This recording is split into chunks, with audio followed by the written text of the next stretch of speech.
Wow. Talk about augmented reality. Look at the size of this room. I knew you built them big in Texas, but my goodness. I can't help but sitting there thinking, what would it take to hit a golf ball across this room? I think it's a 5-iron. What do you think, guys? 5-iron? All right, well, if you guys see a golf ball in the hall, please let us play through because we got stuff to do, okay? My name's Luzynski. I'm the founder and CEO of Watch Systems. And we operate the Offender Watch Network, which is the largest sex offender registry in the United States. Now, we actually started right around 1996, Emily. So that was some time ago. But today we're pleased to have over 3,000 agencies in 38 states in our network. Last year we made an award at this function to an outstanding law enforcement officer for their work in helping to monitor sex offenders and keep the public safe. You know, it's amazing what can be accomplished when people go above and beyond doing their job. So we encounter law enforcement all the time. Many of you go above and beyond the call of duty. And we think it's important to recognize such things. There's many examples we could have, but this year, once again, we want to recognize a law enforcement professional who did a little something extra in his job.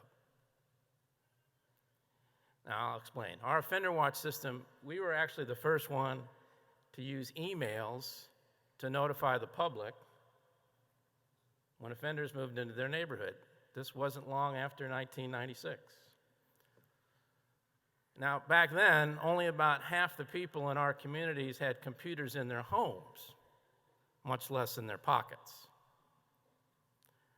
Since then, the idea of getting an email in your home has become an important part of keeping safe and knowing what offenders are in your neighborhood. Long time we've been doing this, but it's disappointing to us that even in the most advanced counties that really work on this, only about 20% of their households have signed up to receive emails.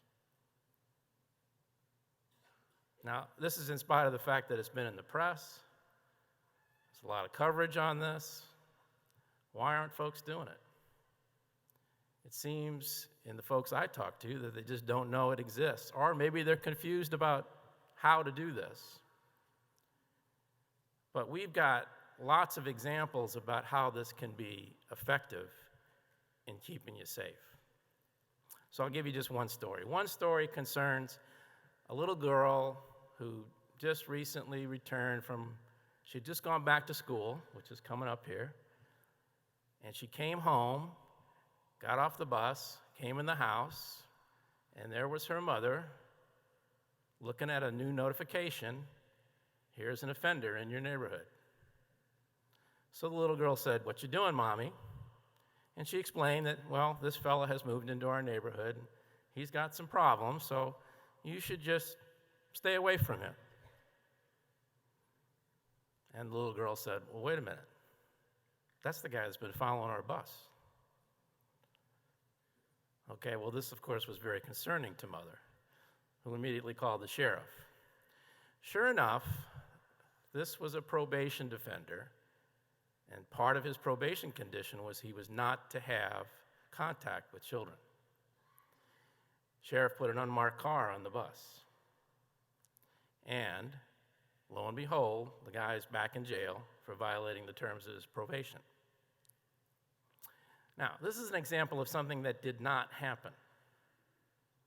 Something was going to happen, right? But this didn't happen because notifications help prevent the crime. It's hard to measure things that don't happen. How do you know registries are effective, or looking at emails and warning people really work? Well, isn't it true that at some point, common sense has just got to kick in? It works. One thing that is measurable, however, is how many people are actually using the service. And as I said earlier, we're very disappointed in the number of people that actually take advantage of this. Needs to be more. So what can we do about that? Well, one sheriff took some action. This sheriff decided one way to keep kids safe is by reaching out directly to the kids and getting them the information they need. So where do you reach kids? Well, one way is at school. The program is called TASK. TASK, T-A-S-K, Teaching Awareness to School Kids. The sheriff reached out and got the cooperation of his local school board and the help of the teachers at the school. So the kids were given kind of a unique homework assignment. Go home, get with your parents, find out how many offenders are in your neighborhood. Discuss it with your parents. Bring back to school a map, which can be printed off the sheriff's website, signed by your parents to show you completed the assignment, and get a special award, a Chotsky, I call it, a free pizza, something that the kid is going to bug the heck out of their parents to get what they want, right? So this is also accompanied by talking points for the parents and the teachers to explain to the kid in an age-appropriate way what you do about this subject. The program was offered in this particular school in grades pre-K through 5th, and as a result of this program, in 1 week, the number of people enrolled in the sheriff's program more than tripled. Since then, it's continued to grow. At some point, this stuff becomes viral. Well, needless to say, that sheriff has decided he'll repeat the program this coming school year. Now, this TASK program, it's not required by law.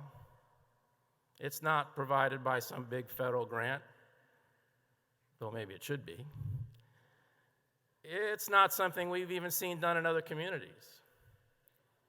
But it is, I think, one example of how a public service is going the extra mile, providing more service than he's required to, and providing a little something extra to his community. It's also something that we feel is worthy of recognition by us in a small way. And so we'd like to provide this little award. And perhaps you would like to express your appreciation and recognition by giving a nice round of applause to Sheriff Jason Ard, Livingston Parish Sheriff's Office. Sheriff, thank you.